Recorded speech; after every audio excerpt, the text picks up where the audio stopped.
laughing because I had to get my zen on real quick, man, because it's a lot going on right now. You know, Audacity is not rocking with us. This mic is looking very crazy right now. But such is life. Life is all about rolling with the punches. So we are here. Welcome back. Welcome back to another episode of Got This in Black. My name is Chukwuemeka, and to my left is, of course, Andima. Hi.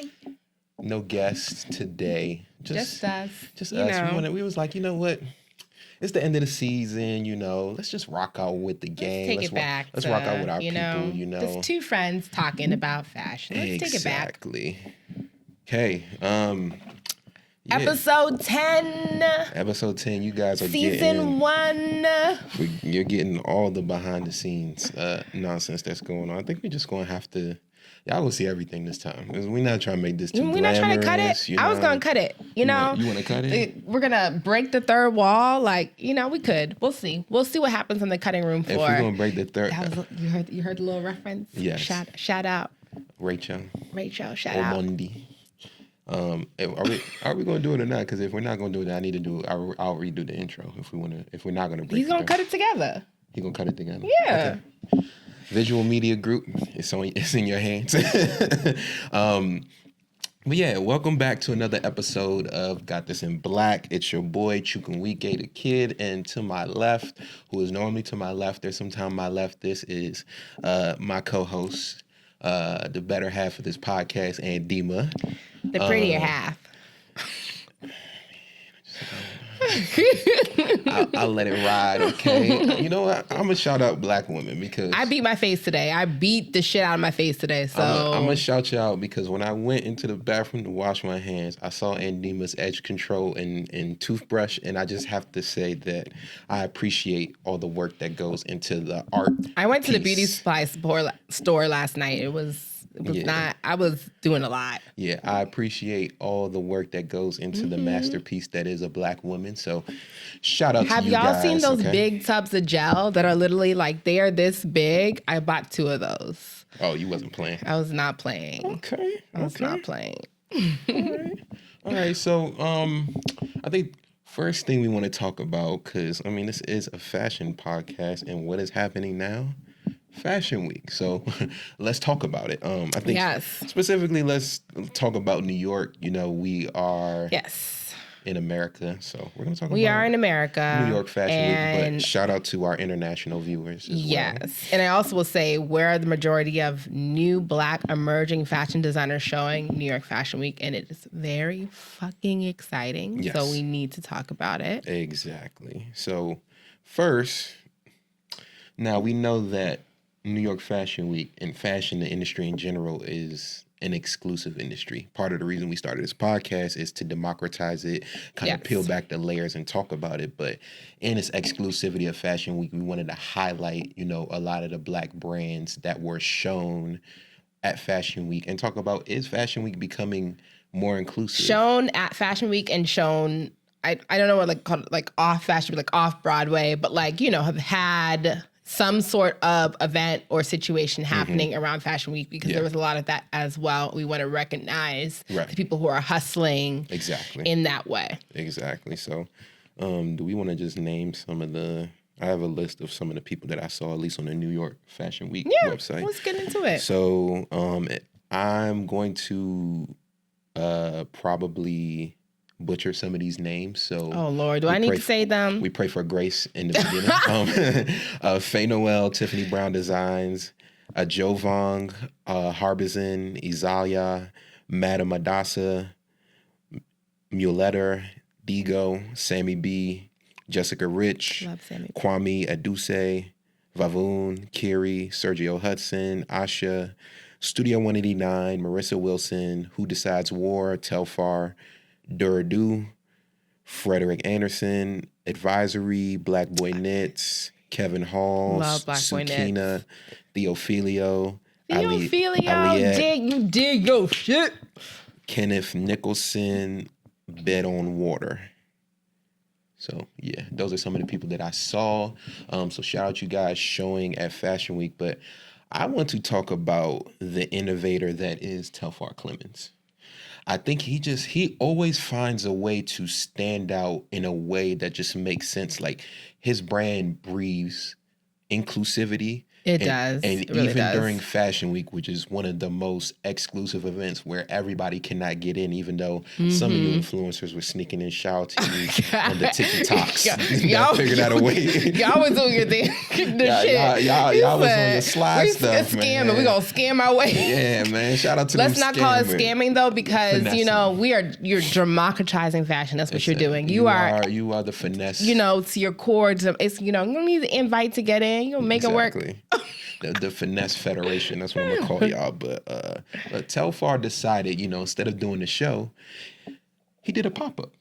And not only did he do a pop-up, he did a pop-up at Rainbow, which took over the whole fucking store. So we didn't see no neon fishnets from Rainbow. We saw all, and he just pushed. First of all, did y'all still know Rainbow was around? Because I did. Me and Andima was talking to this at our pre-production meeting. She thought Rainbow was. I'm like, no, there's literally. I thought it was God. There's rainbows in PG County. It really took me back to high school, middle school. Yeah, it really did. Rainbow was like OG Fashion Nova type situation. Like, actually, no, seriously, it is. Like they were probably a couple decades too early. Maybe a mix between Fashion Nova and Shein though. Like I would say, probably somewhere in the middle. It was very affordable. Right. Like I was like, if I made my little coins doing whatever I was doing, whatever job I had, I was going to a Rainbow, Forever 21. Yeah. Rainbow, if I was trying to save some more coins and get multiple colors of each of the little outfits. Rainbows, literally,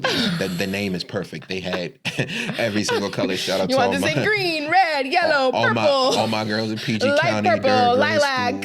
Rocking your rainbow. Shout out to y'all. But yeah, he threw it at Rainbow. And that Rainbow up there is just known in New York where he threw that for being very inclusive. A lot of people go to shop there. Yeah. And then also he made his brand even more inclusive because he has one of the hottest tickets in fashion. Like he has one of those it bags, and a lot of people say like even though they try to get it, they still always don't get it when the drops come. So now you had an opportunity to go in person and get it. And then he also did it online, where it's basically a free for all, where it's like you can get as many bags as you want as long as they're in stock. So I know people they was in that queue. Shout out to y'all in that queue. I was in the queue. I'm not gonna lie. I was in the queue. Did I got the glue, like a little baby glue. Okay. And then I got medium ox blood, which is like for work. So I was very excited. This is adding. Oh, I have too many Telfars. This is making. I don't think you have too many. For Telfar number 6.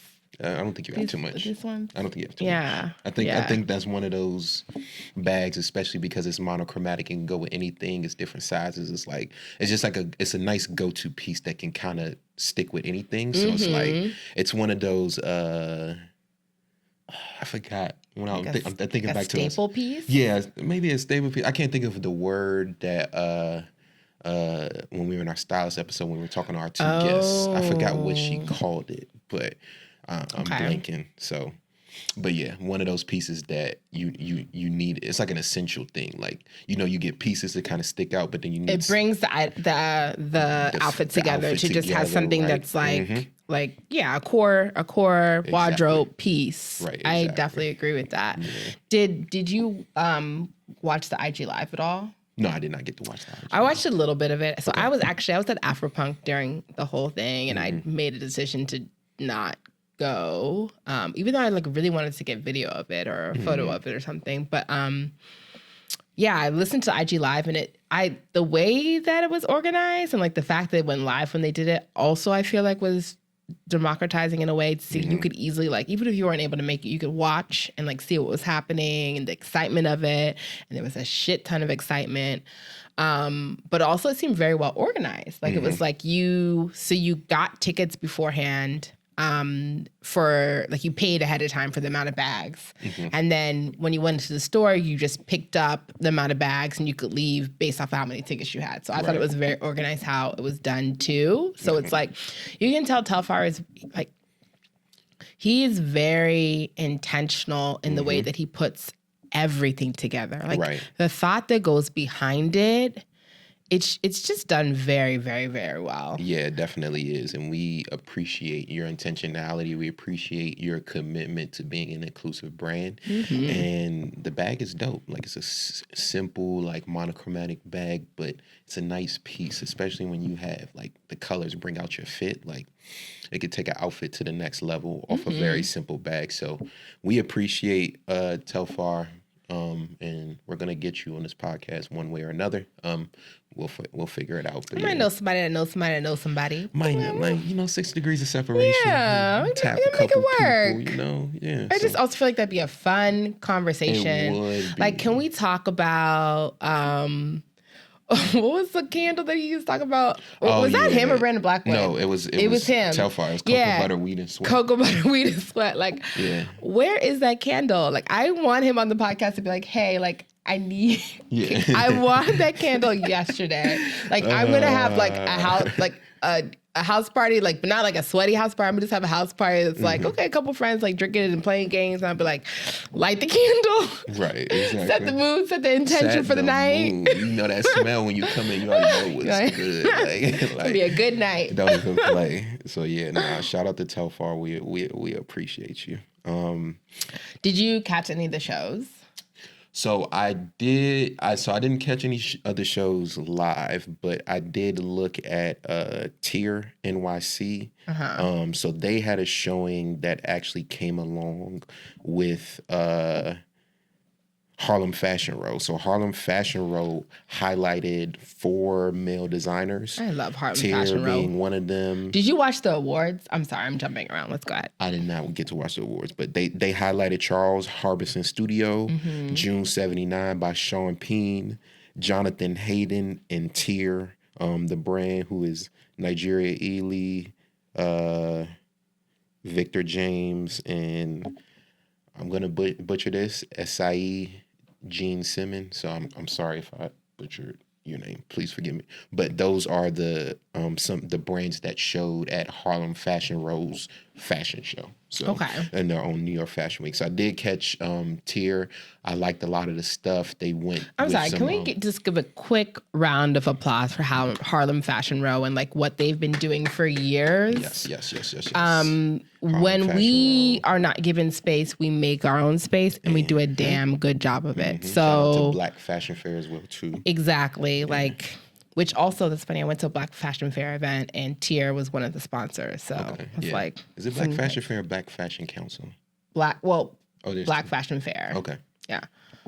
Yeah. So shout out to all those organizations that are doing what needs to be done to help highlight Black designers. We truly appreciate you. But yeah, I call it the looks of Tier. I liked a lot of stuff. They went with preppy vibes. I'm digging that. I can always do a preppy vibe. My boys know me. I'm one of those OG cardigan people. Like, I haven't worn a cardigan in a minute just because I wore it so much when I was younger. But I might have to bring my cardigan self. First, I really want to check it out. Don't let me forget though. We did not talk about our outfits. We want to talk about the fits. Oh, we didn't. We'll get into that. Well, let's give Tier all the time that they deserve. So yes. Continue. But yeah, no, I like the looks. And they went with the preppy vibe. So it seems like preppy vibes is about to be fall love. Like, well, was this a showcase of like what they're doing in the fall, or was it like consistent with Fashion Week where it was like spring, summer 2023?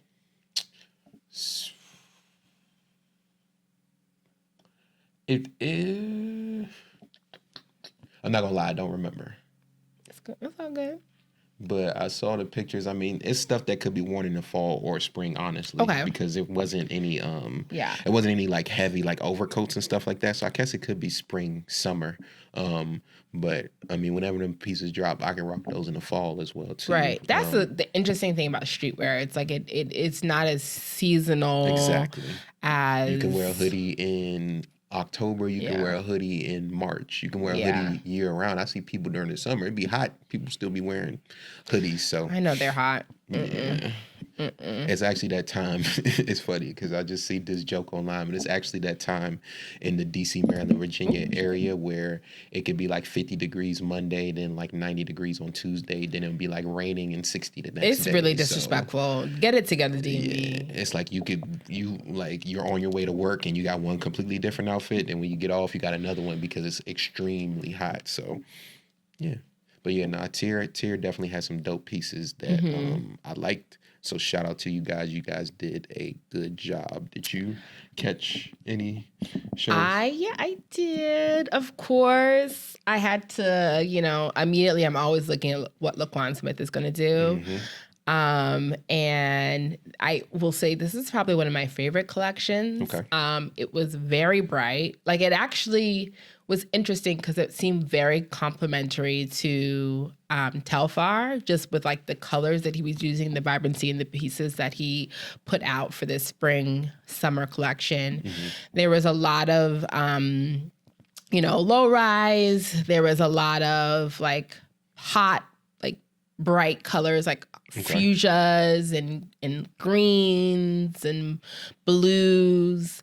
A lot of sequins. He was doing a lot of play with like cutouts. I noticed that was really cool and made sense for summer. I guess that's something we're gonna see in the summer a lot. What else did I really like about the collection? It was just fun and playful. I remember reading a little bit about how he was talking about the collection and saying that it was like focused on like the elements, like wind, fire, things of that nature. And I saw that a little bit in it, but it more so was just giving me like fun and lightness. Okay. So it really wasn't a nice collection on his end. I think my favorite piece was there was this yellow, I think it was like leather or like PVC type of material rain jacket, trench coat situation. That shit was a vibe. I was like, I want that, please. So I really liked it. What else did I see? I saw Theophilio, which that collection was very interesting because it definitely was an homage to the 2000s. Okay. Everything was an homage to the 2000s, but also an homage to Jamaica. Like, just like the pieces that were shown, like there was like graffiti on pieces. Okay. There were, baggy pants. There were, the things that we saw in the 2000s except elevated. I know that he has a close partnership with Tom Ford, so you saw that shine through in some of the work as well. Okay, that's what's up. And he won Emerging American Designer of the Year last year during the CFDAs. So it was cool to see him bring his collection to life. I will say the thing that stood out to me the most was just like the hair. Like the hair was just black as fuck. Like, and that's beautiful. That is like they're like how he played with braids was really interesting. Like he was like a lot of the models had like this like swoop. Okay. But like it was a swoop of hair. So it was like, all right, so y'all want to take baby hairs from us, we're gonna try this new thing. We're gonna show you that we're the innovators. Yeah. So it was an exciting, fun collection to watch and engage with. I don't feel like I could pull off half the shit that was in it though, but it was really cool. It was really cool to see. Like I don't know, it just was like very like street. Right. And I was like, I don't know if I could wear that. No, but you could do it. That was fun. Have confidence. And then I think my absolute favorite, and I'm just actually sad that I looked at this collection so late, was Faye Noel. And I've always loved Faye Noel has Andima in the chokehold, guys. If you I know. Not in my price point right now, but I just everything is soft and ethereal, and like, I love that about her work. But this line was a little bit more sophisticated in like, it was including like certain materials. Like there was some sequins in there and some embellishments in there. And it just was like, there were beautiful pieces, like award show worthy pieces, definitely in this collection. And it was really cool to see that and see kind of like, this new this new era of fashion for Faye Noel. So I truly really did enjoy it. Seeing what she was doing. Okay. Yeah. And I wanted to spin the block on tier. So it was spring, summer. They had a back to school vibe. It was like a community-based university themed collection, and they showed it at Brooklyn's Long Island University campus. So yes, it was spring, summer. Like I said, they did go very like preppy. It was back to school. That's obviously playing on the university theme. There was this one shirt. I don't really know. I'm gonna show Andima, but I really love this shirt. Like, oh, I really like that. Wait. Yeah. I feel like I saw someone wearing that in like a basketball player wearing that recently. I mean, they fire. They could get the early pieces, and then you always can get me with a nice monochromatic 2 set. Oh, I love that. Yeah. So yeah. I love she put a scarf. I mean, he put a scarf on that guy too. That was dope. Yeah. So yeah. That's some really good. Do you know I forgot? What? The fucking money dress. Oh, yes. Yes. And I want to shout out Art Hype for shooting that dress. He had a lot of the pictures. He is a creative in the DMV area. Hey, DMV, let's go. Graduate of University of Maryland, so shout out to Terps. But yeah, he took some dope pictures of that dress. Even just the concept behind it was just very fire. And the timing, of course, was like perfect because like that was leading into, I think, a week after or something like that. It was the wage gap, wage gap discussion. Discussion and like commemoration day. I forget what the actual day is called. So it was just like perfect timing. And then of course when you think about the wage gap, like it impacts our community as Black women a lot more. So we'll take some fashion with a message. Exactly. I love some fashion with a message. Speaking of fashion with a message, let's talk about what we have on. And the reason why I prompted that is because the back of my shirt says protect Black women. So I love a shirt with a message. Like that's one of my things. Like I love a good shirt with a message. So since I'm already on it, let's talk about it. Up top, I have a It's Good clothing brand, which is a Black-owned brand I believe they're out of the Bay, but it's a Cali-based brand. Like I said, back of the shirt says protect Black women, and we gonna stand on that. Yes. The shorts are Ricardo Deshawn, so shout out to the dope brand out of DC, Black-owned brand. Everything else is whatever, but what you got on? Daily Paper. Okay. Daily Paper has me in a chokehold. Like I love Daily Paper. They just do some really interesting things. What's crazy is I didn't know they were Black owned at first. Yeah. I feel like I was on the late train about that one, but yeah. And then, these earrings are from they're a Black jewelry maker, and I cannot remember her name. I will drop it into the comments for you all, but she makes some really cool, bespoke pieces. Yeah, I was about to say these earrings are definitely it. Like these are fire. She does some good stuff. And we tend to do a post that we highlight what we wore. Yeah. So look forward to that post on our Instagram, and she'll tag the brand so you guys can go out there and cop it. Some good stuff. Yeah. Okay. So you actually got to go to Afro Punk this year. So kind of tell us about your experience. Okay, so first of all, I'm like, yo, next year if I go to Afro Punk, like I have to show out. Like okay, so let's start with this. Let's start with like Afropunk for people who've never been. Afropunk was this festival in New York, Commodore Barry Park, Brooklyn.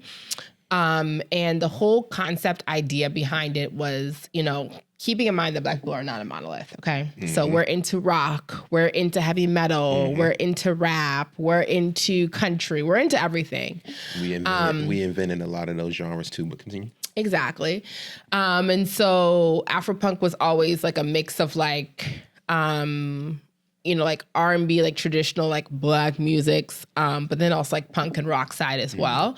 And it's changed over the years. It's like ebbed and flowed. But it really has just been about like, the culture and embracing it. And like the vendors that are there are always like vendors that are focused on like wellness, like, things that are good for our community. And then, of course, the pandemic happened, and, you know, Afropunk had gotten humongous. Like, one year they had Lauryn Hill, like, you know, and I had gone almost pretty consistently, like, for the last couple of years. And, you know, see some really cool people there. And so this was kind of like the first time I had gone back. And what was really cool about this year is that they had some fashion shows, like, embedded into the lineup this year, which is really cool. Okay, that's fire. And then, of course, like, obviously, Burna Boy was performing. I was there, you know. At a Kool-Aid Gold. I had to, you know, I had to see them. Shout out to the yes, people, yes. And that was a blast. I know Last went crazy. Listen, that song, Last is the song of the summer. Yes. I'm sorry, it is.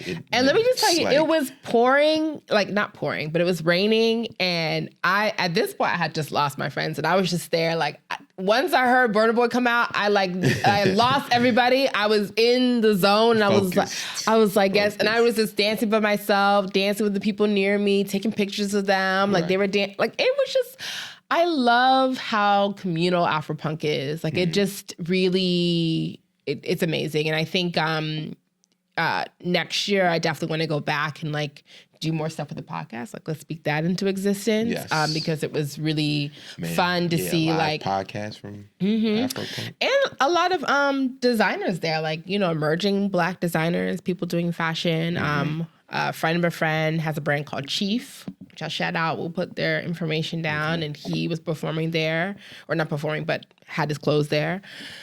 But I think the best part about Afropunk, and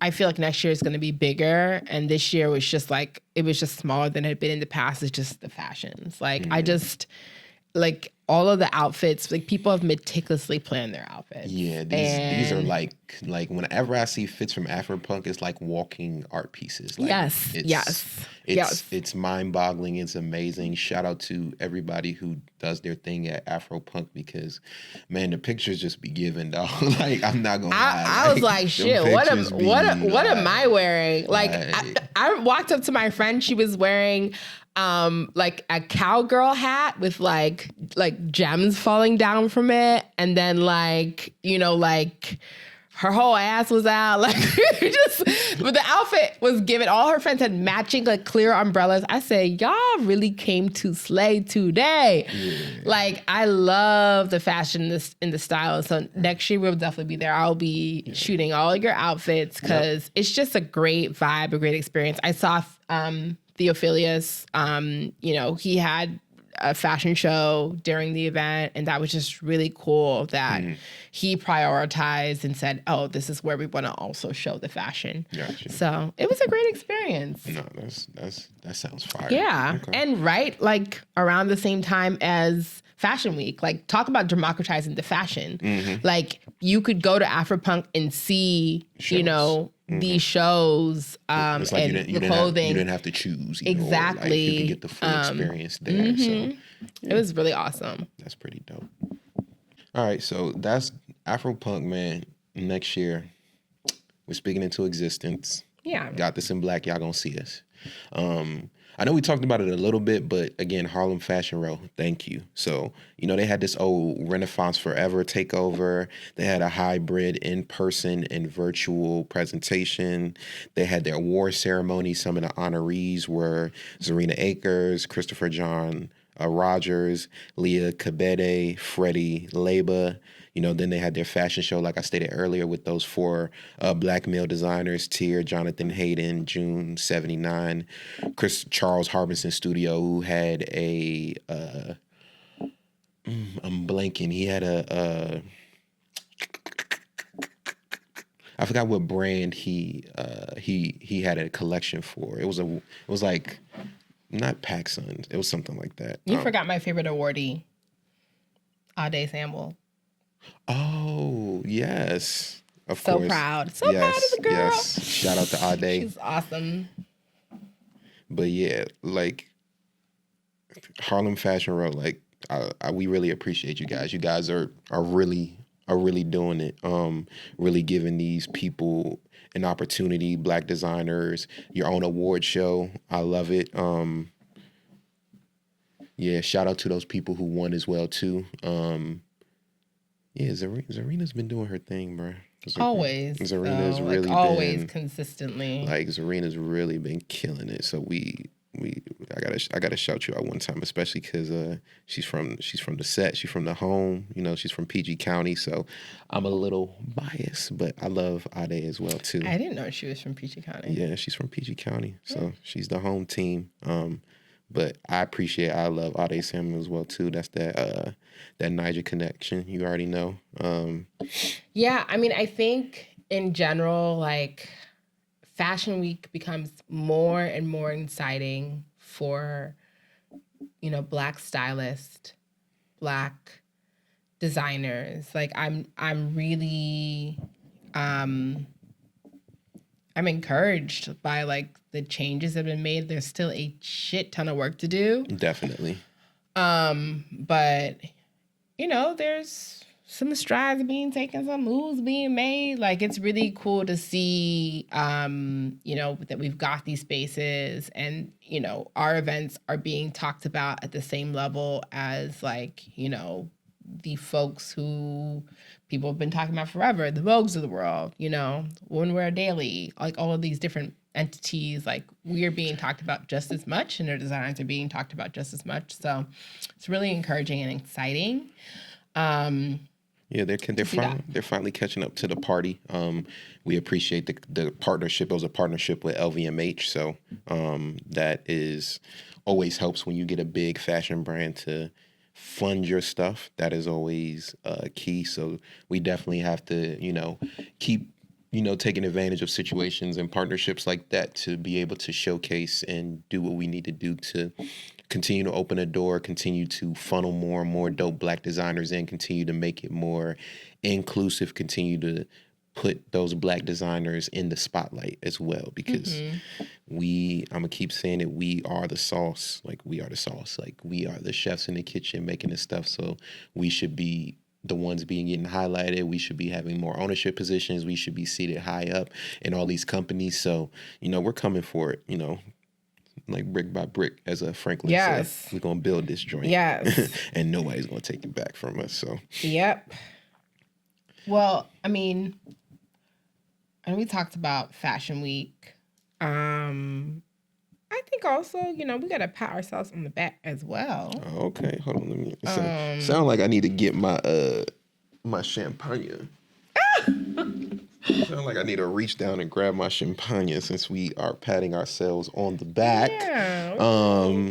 So if you're listening to the pod, watching it, go ahead and run, grab a drink. You know, you could cheers with us. You know, if you're listening, grab a drink, a beverage. You know, preferably alcoholic. Alcoholic. You know, but if you know something with a little, you know, even if you're not gonna drink it, just like something a little sparkly or bubbly, a little lime in it or something like that. You know, got some fruit flavored stuff in it, whatever you want to do. We got some champagne, so we're cheersing to the end of season 1. Yes. One of many seasons. Yes. Thank you. I want to thank Andima for being the genesis of this podcast. So Thank you, friend. Thank you, friend, for sticking it out with me. Thank you. Of course. I've been wanting to do something fashion related for a while. Didn't really know what to do. And Andima tweeted out one day she wanted to do a podcast. So I'm like, all right, let's run with it.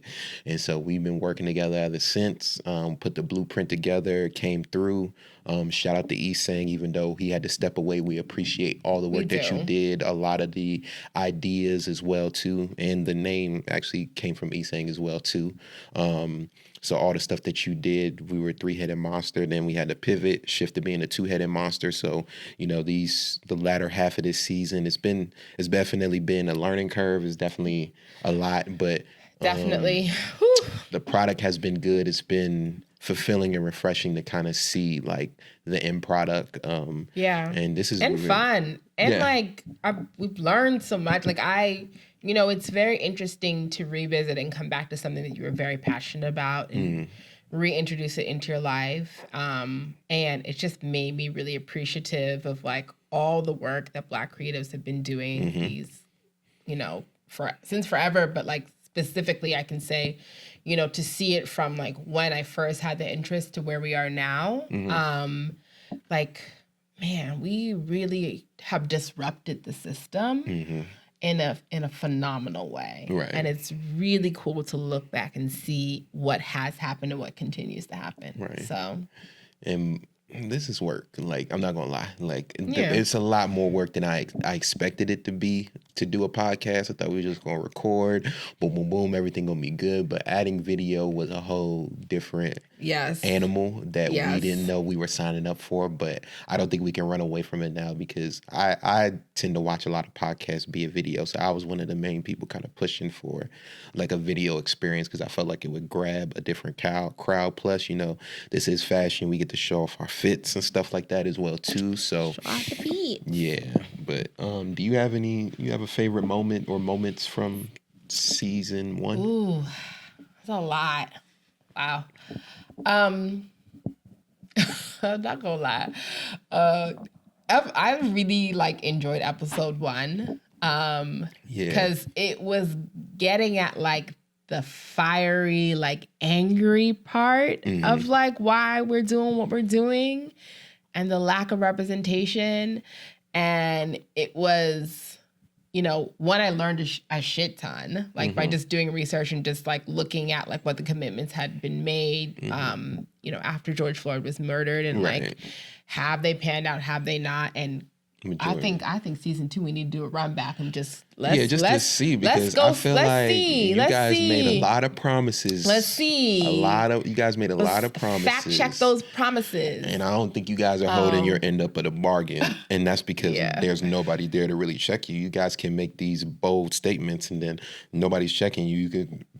You could just be like, oh, okay, we don't have to, even though we said it, we really don't have to do it because there's nobody there. Like, you know, these companies made these promises. There's no like board, there's no committee that, you know, keeps them to their word. Internally, they could just be like, oh, we don't want to do it anymore. There's no accountability for them. So, you know, we were the accountability episode 1, so maybe that might be a thing where we just like that just might be one of our running things. Season 2, like, you know, I like Real Housewives. I'm gonna pull out my receipts in my notebook. You know, a binder. Right.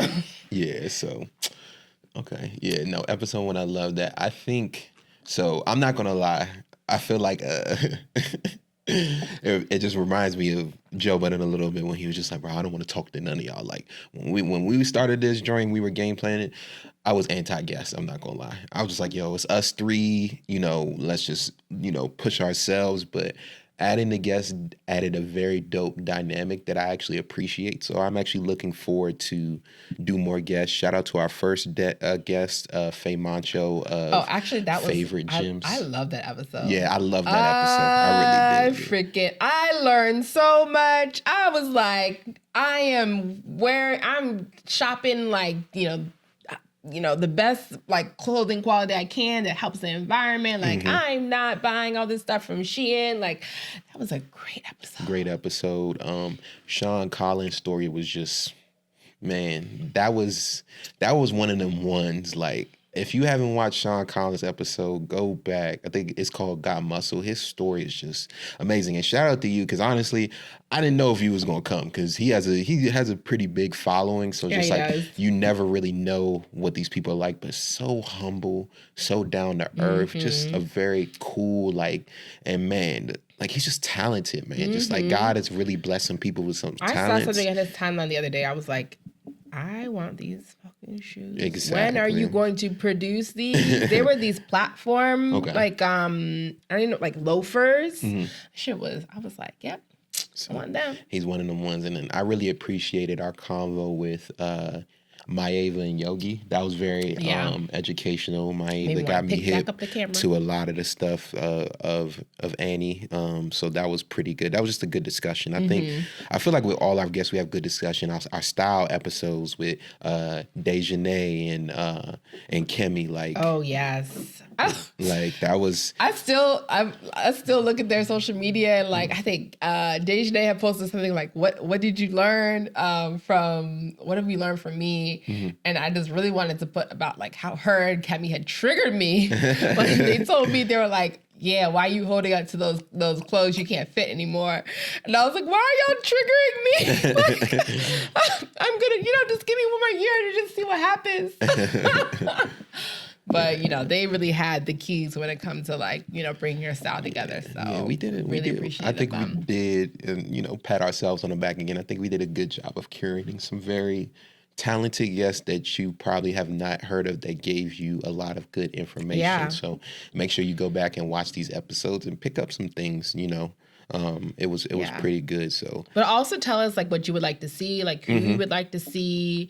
We really want to have conversations with people in like all stages of like the fashion industry. Right. So if there's a discipline or a type of creative in fashion that we have not hit that you want us to hit, just let us know. You can DM us. We're pretty active in our DMs. You can email us, comment. Just let us know, and we'll work to get it done. But man, I really can't believe all right, we really did this joint. Season 1.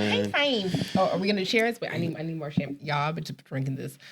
We can't tell you what the brand is, but I've been enjoying myself. Yeah, and Dean was more of a drinker than me. You see, I'm still. Wow, you just called me a drunk? No, I said you're more of a drinker than me. I don't really be drinking like that. Like I really don't. So, but we gonna cheers it out. Thank you for a great season. Huh? I didn't want to mess up the audio. Too loud. Yeah. Cheers. To season 2 and beyond. That was. Man. Yeah, it's been great. In typical Goddess in Black fashion, I thought we had to end this season with a different version of Hot or Not. We're talking about some trends that we have seen these last couple of months. Okay. And, I've been dying to talk about this. All right, go ahead, kick it off. So let's talk about how the youngins are wearing what we used to wear when we were teenagers in the 2000s. Because I want to know how you're feeling about how this is reemerging, and what your thoughts are on what's being brought back from that era. The audacity, the gall that you young people have of wearing our stuff and making us feel old and retro and stuff like that. Like I got hands for all you Gen Zers that wearing our 2000s parties. Like, yeah, I really want to wreck some of y'all because we are not old. We are very youthful, dog. Like y'all making us feel like y'all making us feel like 50 years ago we was in high school and stuff. Like, I mean, it's cool. Like, fashion always comes back, but some of y'all Gen Zers just be a little bit too disrespectful. But I don't mind you guys rocking what we rock because I mean. Yeah, I'm glad y'all can find some stuff because the early 2000s, it was some dark times in there. Let me just see. I saw 2 tweets. Both of them are hilarious in their own right. One of them was like, man, like, please don't bring this back. Like, we don't want peasant tops back. That was the first tweet. The second tweet was talking about, like, it's really unfair that, this next generation is bringing, like, our fashion back, but, like, in like better a form. Much better way. Yes. The shit we were wearing in the 2000s was some ugly these kids just the internet has got these kids together. Like First Day really Fits is on a different level. Like even just I always hear about designer, the fucking what? Bruh, every kid got on the growing up it was like, First Day everybody had like the latest Jordans, but like it wasn't I mean, I'm not saying I didn't, but I'm saying that was Adidas trend with like and 8 normal. How many stripes does Adidas have? Adidas with like 9 stripes. we just went over to Foot Locker. My Adidas. Yeah. I was like, I mean, I wasn't getting no Jordans. My mom growing up, she only bought me 1 pair of Jordans, and she bought them because the basketball team I'm on, that was the team shoe. Other than that, she wouldn't have bought them. But, growing up in PG County, like, all the kids had Jordans. I never used to get Jordans or nothing like that. But that was, like, everybody used to have the Jordans the first day on, but they weren't rocking designer. Like, the makeup is on a different level. Like, there's some glam youngins in this Gen Zers. Like, they looking crazy. Like, all the girls that I know, like, my women friends, like, Andima, Kelly, like, they talk about, trying to basically figure out, like, how to beat their face in high school. And these kids have got it down. Child, they have got I wasn't even trying to beat my face in high school. I feel like what was I even? I mean, I had like a lip gloss. I remember I had the little lip gloss with the little flowers in it. You wouldn't even. And then I had, oh my God, what was the name of the lip gloss? But it came in like a bunch of different like scents, and it was the roll top. I used to have that lip gloss too. Like, and now these chicks out here, like they got the professionals, the nasty Kardashian Jenner lip gloss. They got Pat McGrath. I almost forgot Auntie Pat. Like I'm like, Pat McGrath lip gloss go for, they got the Fenty lip gloss. Like what? Talk about it. But also, I'm like, who's funding that? I don't know. Their parents. You got to understand now, like, the parents are more, like, hip and young than our parents, too. So it's like, they're like, no, I want my daughter to have this. I want my son to have this. Yeah, exactly. So it's like, yeah, the parents are funding that. So I'm cool with y'all rocking it. Just don't disrespect the pioneers. That's all I'm saying. Yeah. Right? Yeah, don't disrespect Oh, my God. the Have you pioneers. heard the new girl group, Flow? Mm-mm. Oh my God, I'm obsessed with them. Really? And I wonder how, like, someone dropped this in the comments, like, let me know, like, how old are they? Like, I want to know about them, like, because the music is really taking me back. Like, it is, like, it is squarely sitting in my mind as, like, the girl groups of, like, of when I was growing up, like, Dream, like, Destiny's Child, 3LW, like, all of those, like, that's my era of girl groups. Not Escape. But don't do that. Do not do that. Escape was fire. I know I love Escape, but I'm just saying, like, they technically weren't our time. Technically not my era. Like, it was like my aunt was listening to Escape. Like, my older sister was. I was probably listening to Escape too, but like in a different way. Exactly. They were really like in their zone, like identifying the shit. But me, 3LW. Yeah. Promises. Yeah, but like I like Flow. I'm like, y'all kind of cute, and I also am like, this is a reminder that this is coming back, and maybe I'll save them. Maybe they'll start doing some of the weird shit we were doing, like the like really thin eyebrows and shit, and it'll like it'll teach them a little bit, like give them just because.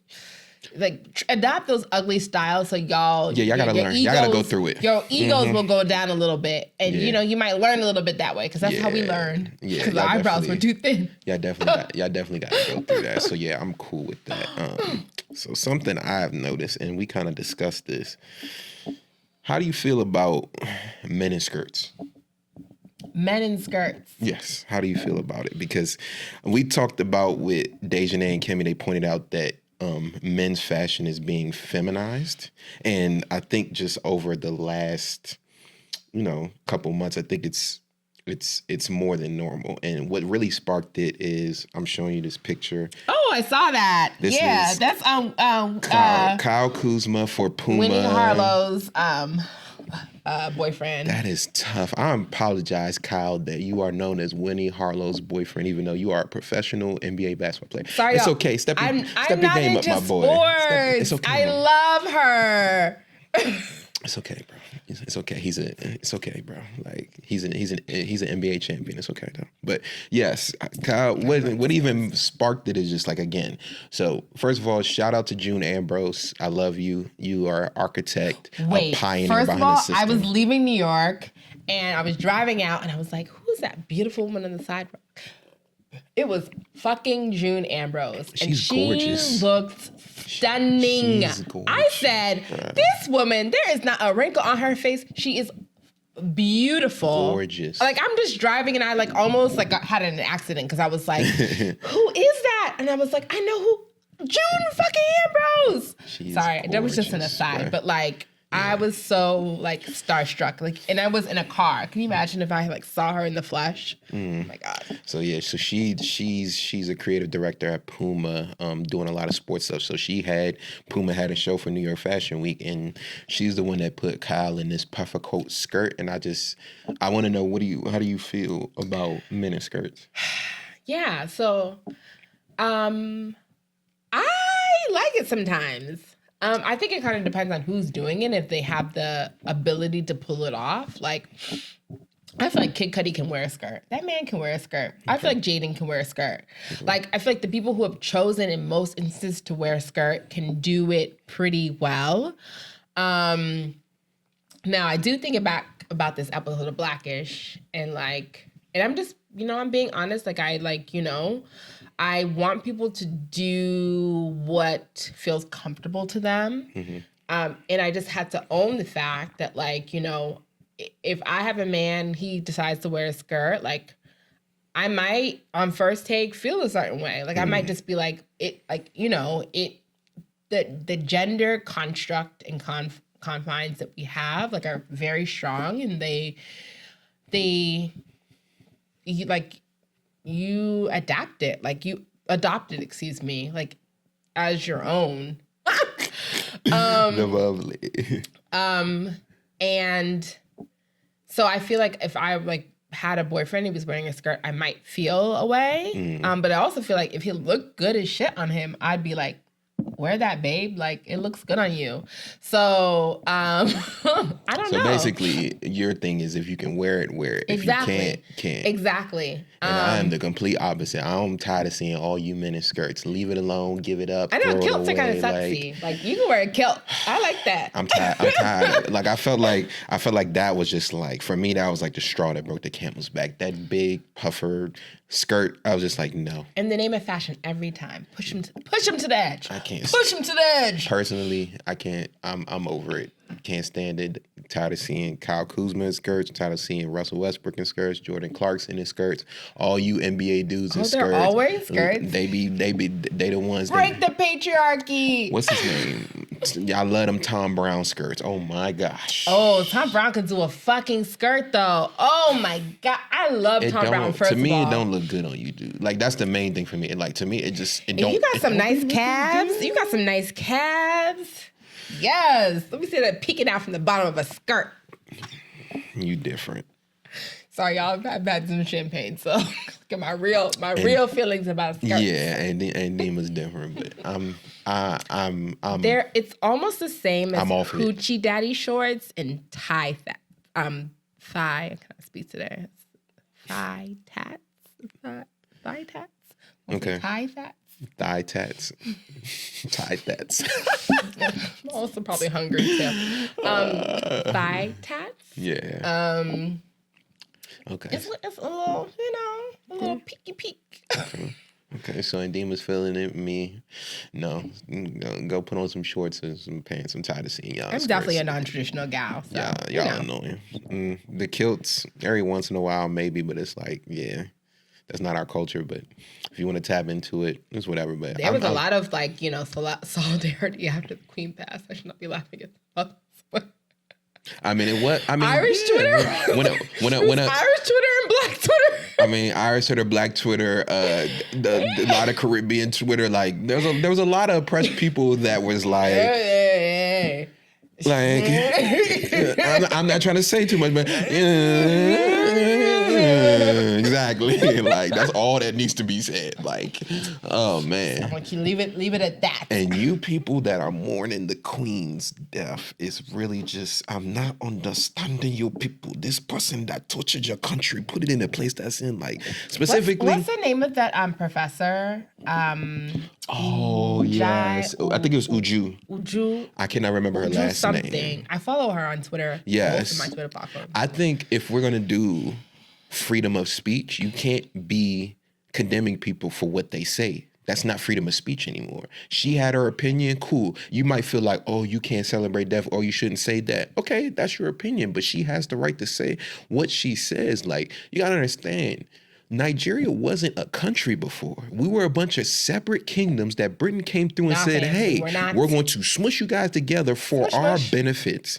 And Nigeria is the way it is today because of that. We're still not on one accord because at the end of the day, we weren't the same. We were just territories and kingdoms and tribes on our own. I don't even think we were tribes. We were technically kingdoms. And we started calling it tribes when we all got meshed together.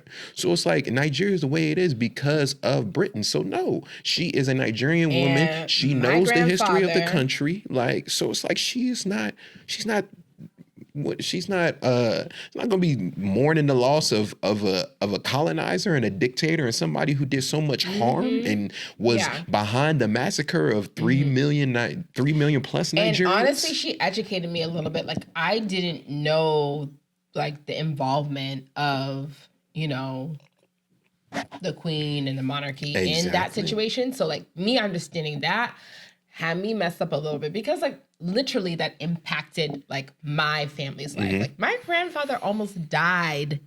He almost died in the Biafran War. Yeah, so, my dad, God rest his soul, he fought in the Biafran War. He had the bullet mark right here in his shoulder, in his right arm. Always used to, I used to always wonder what happened because I could tell when I got to a certain age that was a bullet mark, but he never spoke about it, and his arm was always consistently weak because, you know, the medical system in Nigeria is not the greatest now, not to talk about back in the 1950s, 60s, or whenever the Biafra War was and him getting shot. So he never really healed. And my parents never spoke about that war. That's probably how traumatizing it was to them. Like seeing people around them starving, dying to death because they did a blockade to cut them off. And literally they were that. I wonder if that was the genesis of seeing like African children very skinny on like news and in media because probably because back in that time like that you like took care of your neighbor, like you fed your neighbor. So like my grandfather, he was only allowed to survive because he was a teacher, and so he was captured by one side and they were like, that's my teacher, that's my professor, I'm not going to kill him. And so even though they were on the other side of the war, they released him because they had that relationship, because things were relational back then. It was like you would not, like people always talk about Nigeria and 419 and like, you know, us being a country that's known for like corruption and fraud. That shit did not exist. It did not exist. Britain planted the seed. It did not exist. If you were to steal someone something, the whole town would be looking at you like, what did you do? And they would punish you. The colonizers came in and normalized it. It's that simple. Like they came in, they planted the seed, they watered it. And then it's just funny to me when these, you know, these countries like in the European Union and stuff talking about all these African countries, these black countries, they're so corrupt. You guys planted the seed. You can't throw stones and hide your hand. Tangent. Like, we apologize, friends. I'm sorry. We are both Nigerians, so we're a little bit, you know, a little bit. We're talking about trends. We were talking about trends. How do we get from men in skirts to the Biafra War? Oh, I started about kilts. Oh, we started about and the Irish. Yes. Oh, and the Irish and Black Twitter and Caribbean Twitter. Trends are going on that we've seen that like we not, you know.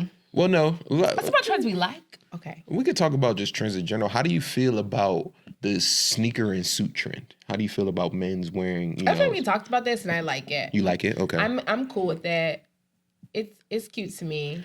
Yeah. I think again it has to be done right. You cannot wear any sneaker with a suit. Well, also, you gotta have a basic sense of style first before you do that. Also, as Kimmy said, man, y'all gotta get y'all pants tailored. Like, please get your pants tailored. Make sure they fit. That's my big thing for 2023. Right. Tailoring. Please get your tailoring right, please. But yeah, if you could do like if you can do it, do it. If you can't do it, stay away from it. So that's all I have to say. Okay. Yeah. So I think the other trend is that everything is going towards like baggier. Oh yes, everything's baggy. It's a little bit of a nod to 2000s, but I think it's more than that. I feel like they're going extremely baggy with a lot of stuff. Like there was like a natural like baggy that we had in like the early 2090s. Now I feel like they are going over the top. Yeah, like you see it a swinging lot. The pendulum is swinging way past it. A lot of what was happening in New York Fashion Week, where they're going like very baggy. Like even. I was looking at, which this is the creepiest fashion show. Y'all go watch it, like the Gucci fashion show. First of all, they put twins on the runway, and then they have, oh my God, what are those? The Gremlins? Like, the Gremlins was like part of the show. I tweeted about that. I was like, this shit is very creepy. But I will say that I liked actually what Gucci was putting out, but I noticed a lot with baggy, and so like that's a new thing that's happening, and it's I'm cool. It's interesting. I'm cool with the baggy. Some of y'all pants be looking a little crazy, but it's fine. I think we need to. Do you think it works for everybody though? I don't think it works for everybody. I just want to make sure that I feel like we tend to overcorrect as a society, and it's like it's almost going extremely baggy because we were extremely like fitted, extremely like tight before. Yeah. So the pencil jeans or whatever. Yeah. So no, I'm cool. I'm cool with the going back baggy. I don't really mind it. Like I gotta find the pants that really work for me. I think it's just my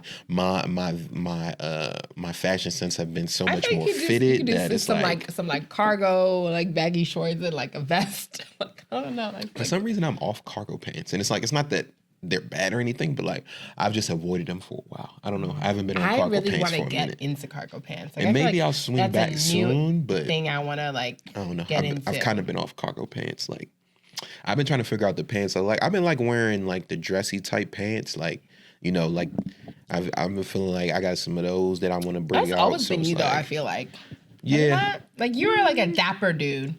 You're like giving me what's his name? I'm a dapper. G Denna, my boy. G Denna? First of all, where is he? I feel like he's like in Africa somewhere. Just, like, I don't know. I've seen a clip before. He's on some other like very like spiritual like type stuff. Like his hair, like he's in a zone. I'm gonna call it that. He's in a zone somewhere. So shout out to him. I'm glad he's doing well. How you doing? I'm glad that you've amassed enough, income that you can kind of like chill and relax. I'm down to go with you. Okay, so like let's go build our farm somewhere like on the continent.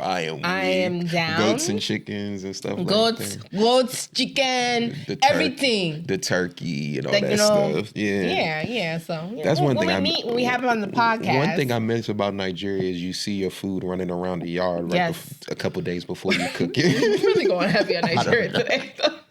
I see my grandma. Okay, I'm sorry. There may be some vegans who listen to our podcast, so I apologize. But I definitely see my grandma just like take a bunny and be like, "Hey, I went. It's dinner tonight." I went half vegetarian on my meal prep this week, so shout out to y'all. Shout out to y'all. Everything you said today has undone that. Oh my gosh, but no, it's pretty dope. But no. I think those are the trends that I wanted. Specifically me, I wanted to talk about. Is there anything else that you wanted? Those were the main ones, the 2000s and baggy. Okay. Yeah. Okay. Yeah. Well, friends. Yeah, we're not going to keep y'all any longer. Again, we appreciate y'all for rocking with us through this season. I'm telling you. I am telling you what we are cooking on for season 2, 3, 4, 5. Just bring yourself along. Go. You guys will see. Shine your eyes. Well. You'll see. We're on the road to something very special. Okay, something very special for you people. Okay, but we really appreciate you. You really could have been anywhere in the world. You could have put your time towards doing a lot of stuff, yet you're here watching, listening to our podcast. So we appreciate you again. We want to serve you. So let us know what you guys want us to talk about, any topics you want to hit, any disciplines, any positions and fashions you want us to cover, any people you want us to talk to. Yes, anybody, please. Yes, but remember, our reach is only so far. So just keep that in mind. But we appreciate you guys. Another episode of Got This in Black, season 1, episode 10 is a wrap. Season 1 is a wrap. So it's a wrap, y'all. Peace.